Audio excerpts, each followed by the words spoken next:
I don't believe in God. The whole evolution happens because we question. Because we learn and because we question what we learn and we unlearn it. We seek. If you are not questioning, you will not grow. You need to seek answers. You need to re-seek answers. You need to readapt like a river. How to ask, why to ask. That is very important. And how the younger generation.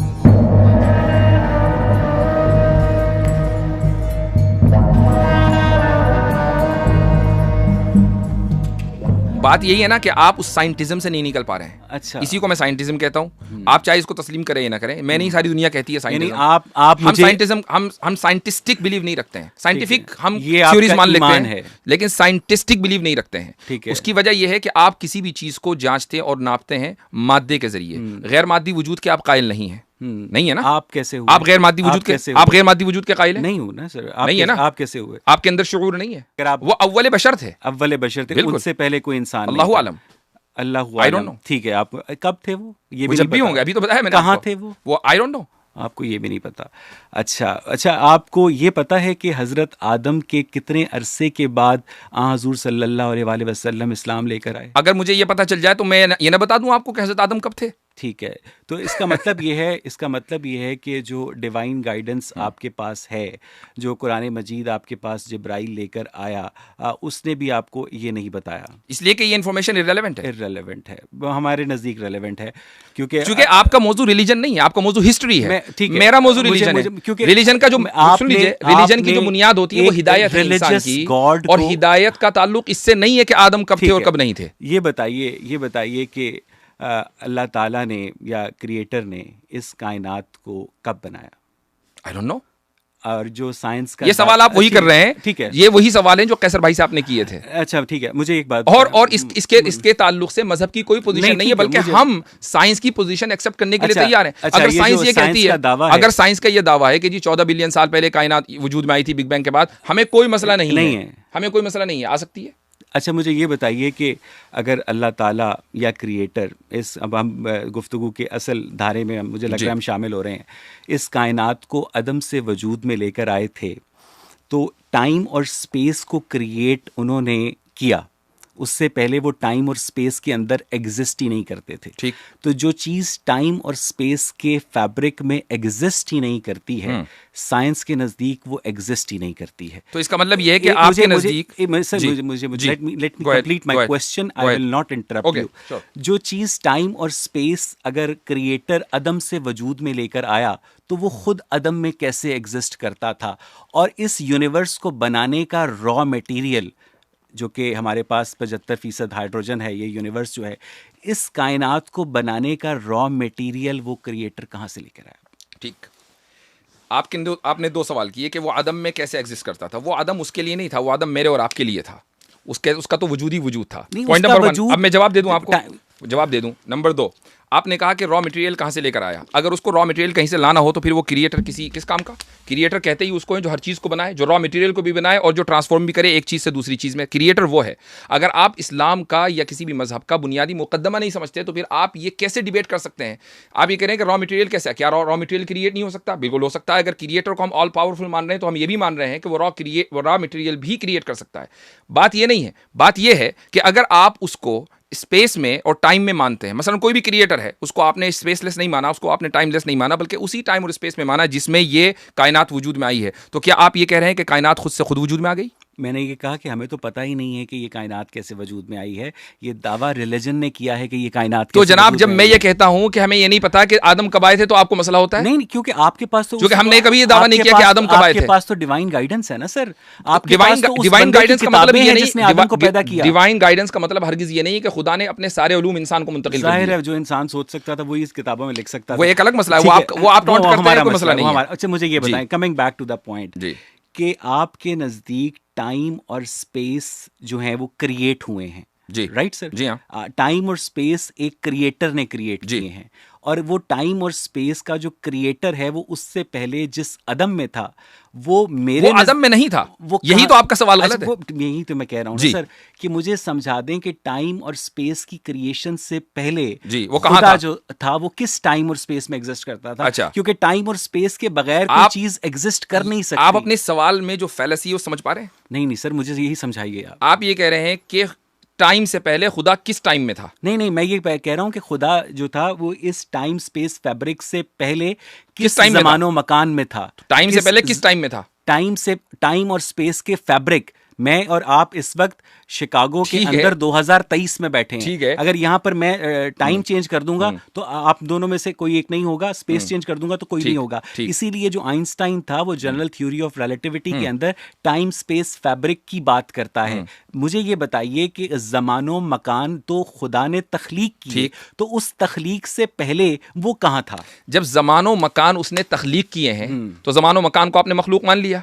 ठीक है नहीं, तो ये आपका दावा है कि आप ही तो कह रहे हैं कि ज़मानो मकान को अगर उसने तख्लीक किया है तो फिर यानी मैं उसके फैलेसी बता रहा हूं। मैंने कहा कि ज़मानो मकान जो है आपके नजदीक खुदा की तख्लीक है, ठीक है, आपके नजदीक खुदा की तख्लीक है। हम तो ये कहते हैं कि हमें नहीं पता।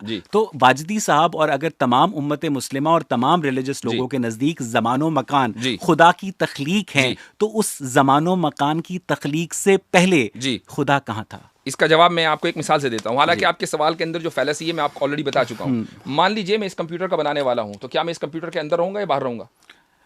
सर असल में ये जो कंप्यूटर है ना, ये टाइम और स्पेस फैब्रिक के अंदर एग्जिस्ट करता है। लेकिन इसके बावजूद तो और मैं भी करता हूं, और मैं भी करता हूं, बड़ी मासूम वाली मिसाल नहीं, मैं भी करता हूं। बहुत मासूम मिसाल है सर, ये मासूम लोगों को समझाने के लिए भाई। अब आप ये देखिए, हम बहुत ही मासूम हैं। सुन लीजिए, देखिए आप मुझे बोलने नहीं दे रहे, मैं अपनी बात मुकम्मल कर लूं कि जब हम दोनों टाइम और स्पेस के अंदर एग्जिस्ट करते हैं उसके फैब्रिक में, और मैं इस चीज को बनाने के बावजूद इसके बाहर हूं, तो जो इस पूरे फैब्रिक को बनाने वाला है उस फैब्रिक में कैसे होगा? मैं यही तो बता रहा हूं कि ये आपके दावे की फैलेसी है, क्योंकि मेरी लेट मी कंप्लीट सर, क्योंकि इससे ना वो फिर वो खलते मबहस हो जाएगा। मैं ये जो कंप्यूटर की जो आपने मिसाल दी है वो इसलिए सादिक नहीं आती मेरी राय में वाजदी भाई, कि जो कंप्यूटर है वो टाइम और स्पेस के अंदर एग्जिस्ट करता है और आप भी टाइम और स्पेस के अंदर एग्जिस्ट करते हैं। लेकिन ये जो यूनिवर्स है ना, ये टाइम और स्पेस की एग्जिस्टेंस का शाहकार है।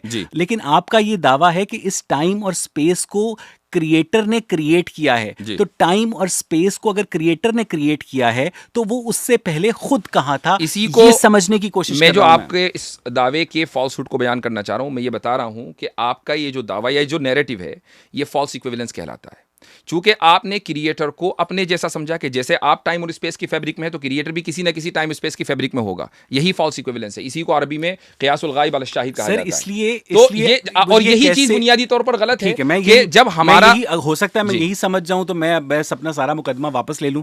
मुझे सिर्फ ये फॉल्स इक्विवेलेंस समझा दें। मैं आपसे मेरा मकसद जो है, अब मैं समझाता हूं आपको कैसे। एग्जैक्टली मैं आपको समझाता हूं फॉल्स इक्विवेलेंस कैसे। मेरे बहुत सारे जो सुनने वाले हैं, आपके बहुत सारे सुनने वाले हैं, टाइम और स्पेस क्रिएट किए गए हैं। उससे पहले आप ये कह रहे हैं कि खुदा भी किसी टाइम और स्पेस में था? नहीं। फिर वो आज भी नहीं है, वो तो लाज़मान और लामकान है। यानी वो नहीं है, वो लाज़मान और लामकान खुसूसियात ना होने की होती हैं सर। ये लाज़मान और लामकान है। जी नहीं, ये इसीलिए मैं कह रहा हूं कि ये जो खुसूसियात ना होने की होती हैं ये मादी चीज के ना होने की खुसूसियात होती हैं। हम खुदा को मादी ही नहीं मानते। अच्छा, वो मादी नहीं है? बिल्कुल नहीं है। अगर वो मादी होता तो वो किसी ना किसी ज़मान और मकान में होता। वो मादे का क्रिएटर है। चूंकि अगर वो मादी होगा, अब मैं आपको बताता हूं क्यों नहीं है। अगर वो मादी होगा तो उसका भी कोई ना कोई क्रिएटर होगा, और अगर उसका भी वो भी मादी होगा और उसका भी कोई ना कोई क्रिएटर होगा। इसी को आप कहते हैं इन्फिनिट रिग्रेस। तो क्या आप इन्फिनिट रिग्रेस को फैलेसी नहीं मानते? जी बिल्कुल मानते हैं। मुझे ये बताइए कि एक गैर मादी चीज जो है जी, वो मादे को कैसे ज़हूर में लाती है? इसलिए कि आपने सिर्फ मादी चीजें देखी हैं। हम चूंकि जिन चीजों के यूज्ड टू हैं, हम उन्हीं चीज के ऊपर बुनियाद बनाकर फैसला कर लेते हैं। ये नहीं, इसी को मैं कहना चाह रहा हूं कि इसी को हम बोलते हैं फॉल्स इक्विवेलेंस, कि चूंकि हम एक मादी को मादी से यानी एनालाइज कर रहे हैं या उसमें कयास कर रहे हैं। लेकिन हम जब ये कह रहे हैं कि खुदा मादी नहीं है बल्कि गैर मादी है, अब आप ये कहें कि गैर मादी जो है वो मादी को कैसे वजूद में लाएगा? आप अगर ये नहीं मानेंगे तो फिर आप लैंड हो जाएंगे किसमें?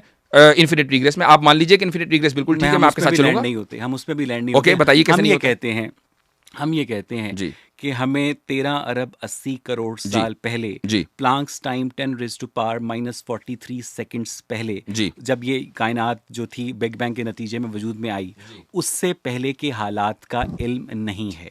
हमारा ये दावा है जी। और आप लोगों का ये दावा है कि उससे पहले जो था क्रिएटर एग्जिस्ट करता था। हम इस वो बात आज भी करता है सर, चलें ठीक है, मुझे ये बताइए कि एक चीज़ जो है, क्रिएटर जो है वो टाइम और स्पेस को अगर क्रिएट कर रहा है तो खुद वो अदम में कैसे हो सकता है? वो अदम में, मैं वही तो कह रहा हूं कि आप ये कह रहे हैं कि खुद वो अदम में कैसे हो सकता है। अदम में तो हम थे, वो तो वजूद ही वजूद है, वो सरापा वजूद है। अगर वो, तो आप ये नहीं कहेंगे, आप ये नहीं कहेंगे अगर वो सरापा वजूद है तो इसका मतलब ये है कि उसने, वो किसी टाइम और स्पेस में रहता तो था। बात यही है ना कि आप उस साइंटिज्म से नहीं निकल पा रहे हैं। अच्छा, इसी को मैं साइंटिज्म कहता हूं। आप चाहे इसको तस्लीम करें या ना करें, मैं नहीं, सारी दुनिया कहती है साइंटिज्म। आप हम साइंटिज्म, हम साइंटिस्टिक बिलीव नहीं रखते हैं। साइंटिफिक हम थ्योरीज मान लेते हैं, लेकिन साइंटिस्टिक बिलीव नहीं रखते हैं। उसकी वजह यह है कि आप किसी भी चीज को जांचते और नापते हैं मादे के जरिए, गैर मादी वजूद के आप कायल नहीं है। नहीं है ना? आप कैसे हुए? आप गैर मादी वजूद के, आप गैर मादी वजूद के कायल हैं? नहीं हूं ना सर। नहीं है ना? आप कैसे हुए? आपके अंदर शऊर नहीं है सर। तो जो शऊर है वो मादे का मजहर है। Consciousness is the reflection of, आप ये कह रहे हैं कि शऊर और ब्रेन दोनों एक चीज है? नहीं, एक चीज नहीं है। ओके, क्या है वो? ब्रेन शऊर क्या चीज है? एक फिजिकल चीज है, और ब्रेन के अंदर जो इलेक्ट्रिकल एक्टिविटी है, जो उसकी मैनिफेस्टेशन है, वो कॉन्शियसनेस है। ठीक है सर, इधर उधर की बातें नहीं, इधर उधर की नहीं, बहुत इंपॉर्टेंट है। अगर हम मादे और गैर मादे की बात कर रहे हैं तो शऊर के ऊपर तो बात होगी, क्योंकि शऊर एग्जिस्ट करता है और गैर मादी है। आप मुझे बता दीजिए कि शऊर एग्जिस्ट नहीं करता, या कह दीजिए कि वो मादी है। क्या जो शऊर है जी, वो दिमाग के बाहर एग्जिस्ट करता है?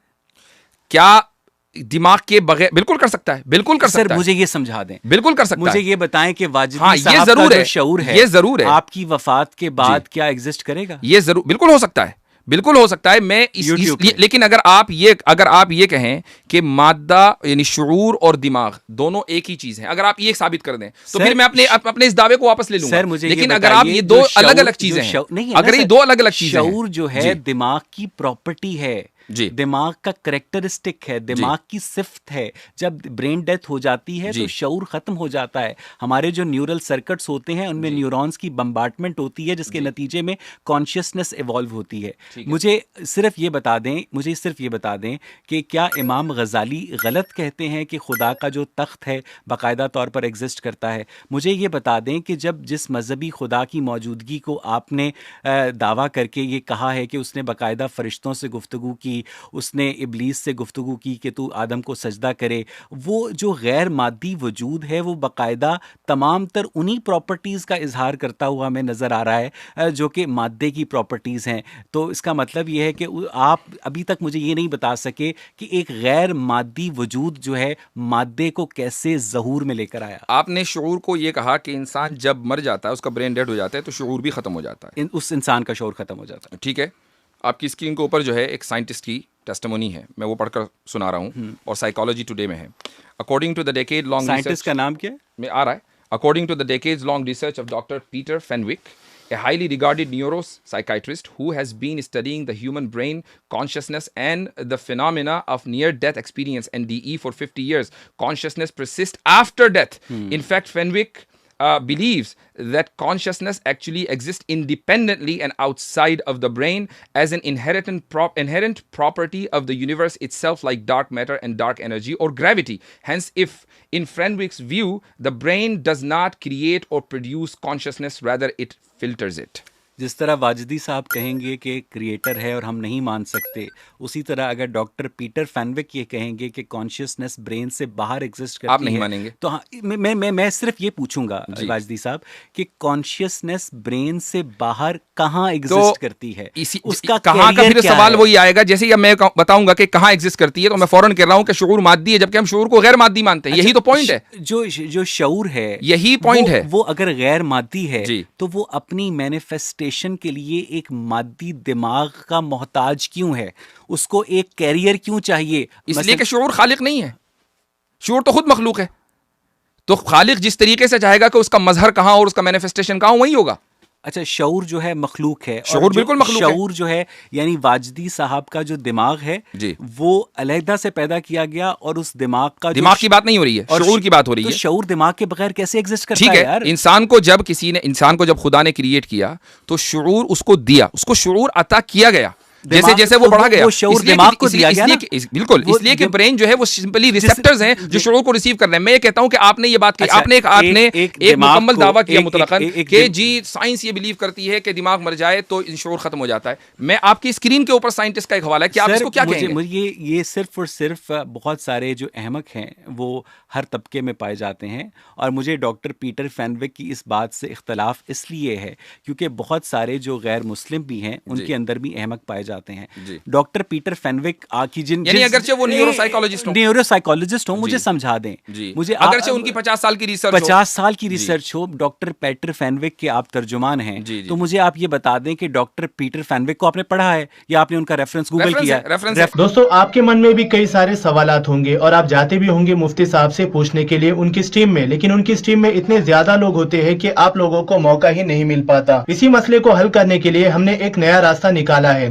हमने एक वेबसाइट बनाई है और इस वेबसाइट पर आप अपने सवालात पूछ सकते हो। दोस्तों, बहुत ही सिंपल तरीके से आपको आ जाना है गूगल पर, और गूगल पर आपको टाइप करना है ईमान ली। जी हाँ, डिस्प्ले पर आप देख सकते हो ये वाला, सिर्फ आपको वर्ड टाइप करना है गूगल में। इस तरह से स्क्रीन ओपन होंगी, आपको नीचे आना है और यहाँ पर जो imanli.in वाला जो आपको दिख रही है वेबसाइट, ये इस वेबसाइट पर आपको क्लिक कर देना है। जैसे ही आप क्लिक करोगे तो इस तरह का एक पेज ओपन होगा और यही है हमारी वेबसाइट ईमानली। यहाँ पर आप स्क्रॉल करके नीचे जब आओगे तो आप यहाँ पर रीड भी कर सकते हो, लेकिन यहाँ पर आपको अगर सवाल पूछना है तो आपको आ जाना है एकदम नीचे यहाँ पर आस्क मुफ्ती यासिर नदीम अल वाजिदी पर। इस पर जैसे ही क्लिक करोगे तो नया पेज ओपन होगा और यहाँ पर आप बहुत ही सिंपल तरीके से आपका सवाल पूछ सकते हो। स्टार्ट पर क्लिक करना है, अपनी बात आपको रखनी है, सवाल पूछना है, और जैसे ही आपका सवाल कंप्लीट हो जाता है तो स्टॉप ये जो बटन है इस पर क्लिक कर देना है।